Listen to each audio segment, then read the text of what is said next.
നമസ്കാരം. ഡൊണാൾഡ് ട്രംപിന്റെ താരിഫ് ഭീഷണി അങ്ങനെ വെറുതെ വിട്ടുകൊടുക്കാൻ തീരുമാനിച്ചിട്ടില്ല യൂറോപ്യൻ യൂണിയനും അയർലൻഡും. ഓഗസ്റ്റ് 1 മുതൽ US പ്രഖ്യാപിച്ച 30% താരിഫിനെതിരെ യൂറോപ്യൻ യൂണിയൻ ശക്തമായ പ്രതിഷേധ പരിപാടികളും അല്ലെങ്കിൽ നടപടികളും സ്വീകരിക്കാൻ തയ്യാറെടുക്കുകയാണ്. ട്രംപ് ജൂലൈ 12-ന് ട്രൂത്ത് സോഷ്യൽ വഴി പ്രഖ്യാപിച്ച ഈ താരിഫ് US-EU വ്യാപാര കരാറിന്റെ പരാജയത്തെ തുടർന്നാണ്. താരിഫുകൾ ഇരുപക്ഷത്തിനും ദോഷകരമാണെന്ന നിലപാടാണ് EUവിൻ്റേത്. എന്നാൽ US ഈ നയത്തിൽ ഉറച്ചുനിന്നാൽ യൂറോപ്യൻ യൂണിയൻ തുല്യമായ തിരിച്ചടി നൽകുമെന്നും വ്യക്തമാക്കിയിട്ടുണ്ട്. US-ൽ നിന്നും EUവിലേക്ക് 90 ബില്യൺ യൂറോയിലധികം മൂല്യമുള്ള ഇറക്കുമതിയാണ് നടക്കുന്നത്. ഈ ഇറക്കുമതികൾക്ക് മേൽ താരിഫ് ചുമത്താനുള്ള US-ന്റെ തീരുമാനത്തിനെതിരെ EU 2 പ്രതിരോധ പാക്കേജുകൾ തയ്യാറാക്കിയിട്ടുണ്ട്. ആദ്യ പാക്കേജിൽ 21 മുതൽ 22 ബില്യൺ യൂറോയുടെ US ഉൽപ്പന്നങ്ങളെ ലക്ഷ്യമിടുന്നു. അവയിൽ ബദാം, സോയാബീൻ, പൗൾട്രി, സ്റ്റീൽ എന്നിവ ഉൾപ്പെടുന്നു. രണ്ടാമത്തെ പാക്കേജിൽ 70 മുതൽ 95 ബില്യൺ യൂറോയുടെ ഇറക്കുമതികൾക്ക് മേൽ താരിഫ് ഏർപ്പെടുത്താൻ പദ്ധതിയിടുന്നു. EU commission president Ursula von der Leyen European കമ്പനികളുടെ താൽപ്പര്യങ്ങൾ സംരക്ഷിക്കാൻ എല്ലാ നടപടികളും സ്വീകരിക്കുമെന്നും പ്രഖ്യാപിച്ചിട്ടുണ്ട്. US താരിഫ് ഭീഷണിക്കും അതുയർത്തുന്ന ആശങ്കകളിലും പുതിയ കരാറിലെത്തുമെന്ന പ്രതീക്ഷ കൈവിടാതെയാണ് അയർലൻഡ് ഇരിക്കുന്നത്. താരിഫ് സംബന്ധിച്ച ചർച്ചകൾ പുരോഗമിക്കുന്നതിനാലാണ് EUവിന് മേൽ 30% താരിഫ് എന്ന് ചൂണ്ടിക്കാട്ടി US പ്രസിഡന്റ് ഡൊണാൾഡ് ട്രംപിന്റെ കത്ത് വന്നത്. ഈ കത്ത് അയർലൻഡ് അടക്കമുള്ള EU രാജ്യങ്ങളെ ഞെട്ടിച്ചിരിക്കുകയാണ്. 10% താഴെയൊരു താരിഫാണ് EU പ്രതീക്ഷിച്ചിരുന്നത്. എന്നാൽ മറിച്ചാണ് സംഭവിച്ചത്.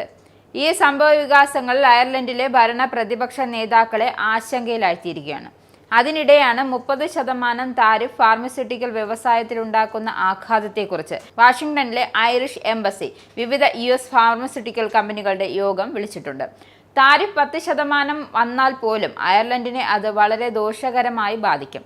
ഫാർമസ്യൂട്ടിക്കൽ മേഖലയടക്കം നിരവധി US കമ്പനികൾ അയർലൻഡിലുണ്ട്.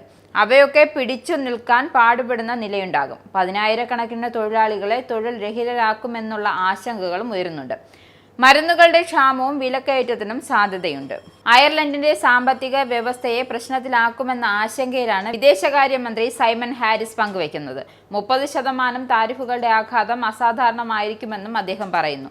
കത്ത് വന്നുവെങ്കിലും അത് അന്തിമമാണെന്ന് കണക്കാക്കാനാവില്ല. പുതിയ കരാറിനായി ശക്തമായ ശ്രമം ഉണ്ടാക്കണമെന്നും ഹാരിസ് വ്യക്തമാക്കി. അയർലൻഡിലും യൂറോപ്പിലും അമേരിക്കയിലും തൊഴിലവസരങ്ങളും സാമ്പത്തിക സ്ഥിരതയും സംരക്ഷിക്കാൻ കഴിയുന്ന ഒരു കരാറാണ് നമുക്ക് വേണ്ടത്. അതിനുള്ള ശ്രമം തുടരണമെന്നും അദ്ദേഹം പറയുന്നു. ട്രംപിന്റെ താരിഫ് ഭീഷണികൾ US-ഉമായുള്ള വ്യാപാര കരാറിന് മറ്റ് രാജ്യങ്ങളെ സമ്മർദ്ദം ചെലുത്താനുമുള്ള ശ്രമമാണിതെന്നാണ് കരുതുന്നത്. അതുവഴി രാജ്യങ്ങളെ ചർച്ചയ്ക്ക് തയ്യാറാക്കുന്നതും ട്രംപിന്റെ ലക്ഷ്യമാണ്. 30% താരിഫ് വന്നാൽ കുഴപ്പങ്ങളെക്കുറിച്ച് ജനങ്ങളോട് തുറന്നു പറയണമെന്നും ഹാരിസ് ആവശ്യപ്പെട്ടിട്ടുണ്ട്. അയർലൻഡും അമേരിക്കയും തമ്മിലുള്ള വ്യാപാര ബന്ധത്തെ ഇത് പൂർണ്ണമായും മാറ്റും. വലിയ തൊഴിൽ നഷ്ടം അയർലൻഡിലുണ്ടാകും.